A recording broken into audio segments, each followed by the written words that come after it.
हर संकट का हल होगा, वो आज नहीं तो कल होगा। हर संकट का हल होगा, वो आज नहीं तो कल होगा। माना कि अंधेरा बहुत और चारों ओर नाकामी, माना कि थक के टूट रहे और सफर अभी दूरगामी है। जीवन की आपाधापी में जीने का ठिकाना छूट गया, माना कि हिम्मत टूट गई, आंखों में निराशा छाई है। माना कि चांद पे ग्रहण है और रात भी गहराई है, पर श्री कृष्ण ने गीता में साफ कहा है कि बस कर्म तुम्हारा कल होगा, बस कर्म तुम्हारा कल होगा। और कर्म में अगर सच्चाई है तो कर्म कहाँ निष्फल होगा। हर एक संकट का हल होगा, आज नहीं तो कल होगा। लोहा जितना तपता है उतना ही ताकत भरता है, सोने को जितनी आग लगे वो उतना प्रखर निखरता है, हीरे पर जितनी धार लगे वो उतना खूब चमकता है। मिट्टी का बर्तन पकता है तब धुन पर खूब खनकता है। सूरज जैसा बनना है तो सूरज जितना चलना होगा। नदियों का आदर पाना है तो पर्वत छोड़ निकलना होगा। हम आदम के बेटे हैं, क्यों सोचे राह सरल होगा। हम आदम के बेटे हैं, क्यों सोचे राह सरल होगा। कुछ ज्यादा वक्त लगेगा पर संघर्ष जरूर सफल होगा। हर संकट का हल होगा, वो आज नहीं तो कल होगा।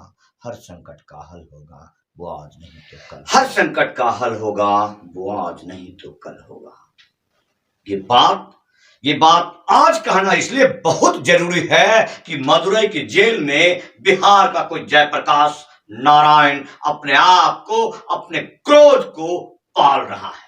ये बात कहना आज इसलिए बहुत जरूरी है क्योंकि अध्याय बदल रहा है। अध्याय बदल रहा है कि उसी जयप्रकाश लोक नारायण जयप्रकाश नारायण के शिष्यों के द्वारा इस बिहार को भ्रष्टाचार में ले जाने की जो जज हुई है, जिसकी आवाज उठी, जिसकी चिंगारी यहां तक फैला कि उनके अनुयायियों के द्वारा, उनके वंशजों के द्वारा कुल्हड़ टिका कर बैठे हुए सत्ता पर लोगों ने जिस व्यक्ति को आज मदुरई के जेल में रोक कर रखा है, उसमें आपको अच्छी तरह से जयप्रकाश नारायण को याद करना होगा। आपको दिनकर की भाषा में वो बात कहनी होगी, अच्छी तरह से कहनी होगी। सेनानी करो प्रयाण अब है, भावी इतिहास तुम्हारा है। ये नखा तमा के झुकते हैं, नव संसार तुम्हारा है। नीचे चैन में चलने वाले उस ट्रेल को देखिए, उस ट्रायल को देखिए, उस रेलैया परेड को देखिए, जिसे मनीष कश्यप कहते हैं, जिसे सन ऑफ बिहार मनीष कश्यप कहते हैं, जिसने 1 साल पहले इस गिरे हुए पुल के कल्पनाओं का वो पुल बांधा था, जिसने साफ तौर पर बिहार के व्यवस्था में कहा कबूतर उड़, चिड़िया उड़, और उड़ गए सब।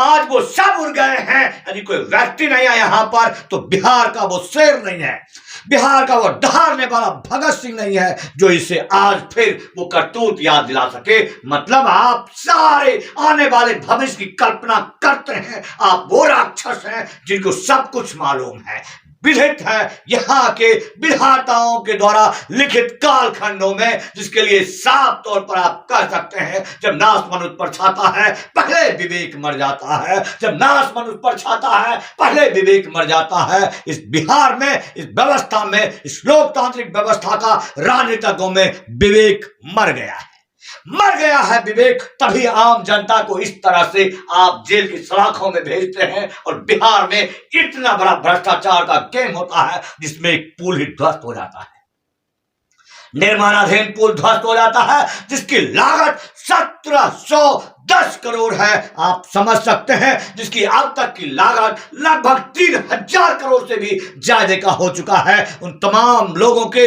जीवन की बात कर लीजिए जो उस इलाके में रहते हैं, इसके बर्दाश्त करते हैं, जो इस एसपी सिंगला कंपनी के द्वारा किए जा रहे अत्याचार, लिए गए उन लोगों की जान का पूरी कीमत लगाइए तो ये आपको 5000 करोड़ से भी ज्यादा का पड़ जाएगा। और अब माता गंगा में गिरे इस गाद की कीमत लगा लीजिए, जिस माता गंगा का तो कीमत ही नहीं लगा जा सकता है, ये हजारों या लाखों करोड़ की हो सकती है। अब इसके ऊपर भी थोड़ा सा विचार करना होगा आपको, लेकिन बुद्धि की बलिहारी कहिए कि ऐसे बातों को याद दिलाने वाला यदि कोई संतोष राय हो सकता है, यदि कोई मनीष कश्यप हो सकता है, तो उसे तो आप सलाखों में पीछे डालकर अपने कारोबार को बरस्तूर जारी रखना चाहते हैं। लेकिन ये जनता पर निर्भर करता है। याद करो वो दिन, याद करो यही 5 जून का वो दिन, जिस दिन के लिए ठीक से याद कर लो, अच्छी तरह से याद कर लो, उस लोक नारायण को याद कर लो।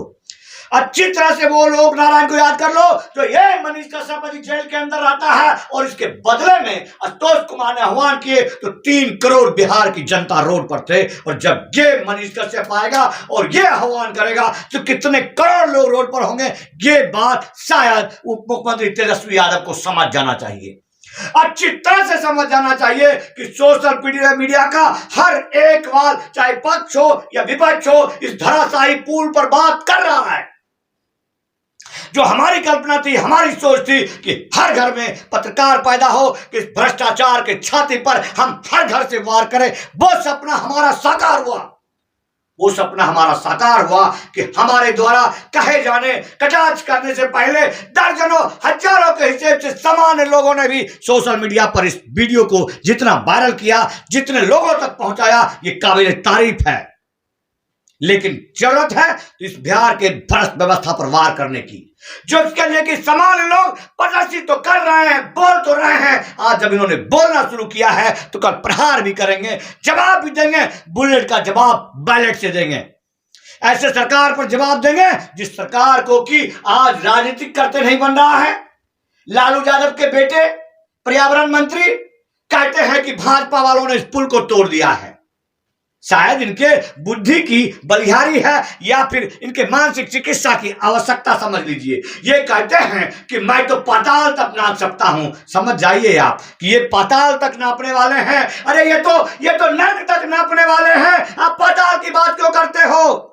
इनके लिए तो खूंटा गिरा हुआ है। इस बिहार को जिस तरह से चूसा है इन्होंने, जिस तरह से निगला है उन्होंने, माता गंगा पर घात किया है, ऐसे लोगों के लिए जगह इनका तो खूंटा गिरा हुआ है नरक में जाकर के। ये पाताल की बात तो कम कर रहे थे। ये कह रहा है कि हम किसी बाबा से कम नहीं है। अरे आप तो किससे कम है?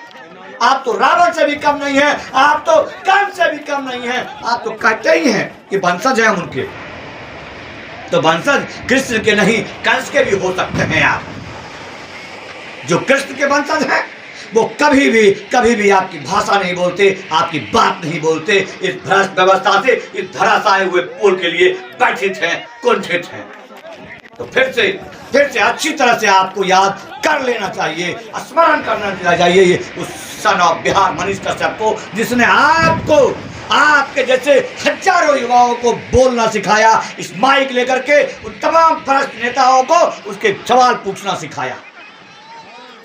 अब भी आपको लगता है कि वास्तव में अंधेरा है या अंधेरा नहीं छटेगा तो गलतफहमी में आप बिल्कुल गलतफहमी में। आज जयप्रकाश नारायण, भारत रत्न जयप्रकाश नारायण को साक्षी मानकर मैं ये बता रहा हूं कि अब जरूर वो अंधेरा छटेगा जिस अंधेरे को इन लोगों ने बिठा के रखा है। ऐसे सूरज को अंधेरे काल कोठरी में डाल रखा है। लेकिन ये सूरज जरूर आएगा। वर्तमान पर विजय का सूरज हूं मैं, उर्वशी अपने समय का सूरज हूं मैं। हमारा भी आगमन होगा, हमारा भी समय आएगा, अंधेरा छटेगा। इस पुल के गाढ़ में निकालेंगे, इनके लिए सर पर लेकर निकालेंगे, यही नेता निकालेंगे। गंगा मैया की सफाई करेंगे। वो लूट कर खाने वाले गंगा समग्र के नाम पर, वो गंगा नमामि गंगे के नाम पर, उन सब के आधार पर वो छींटे देंगे हम, जिनके ऊपर से एक एक पत्थर निकलवाएंगे इनसे माता गंगा का, एक एक पत्थर साफ करवाएंगे। बस वक्त आने दो, समय आने दो, जरूर वो समय आएगा जिस समय का हम इंतजार कर रहे हैं। जय हिंद, जय भारत, जय माता गंगे।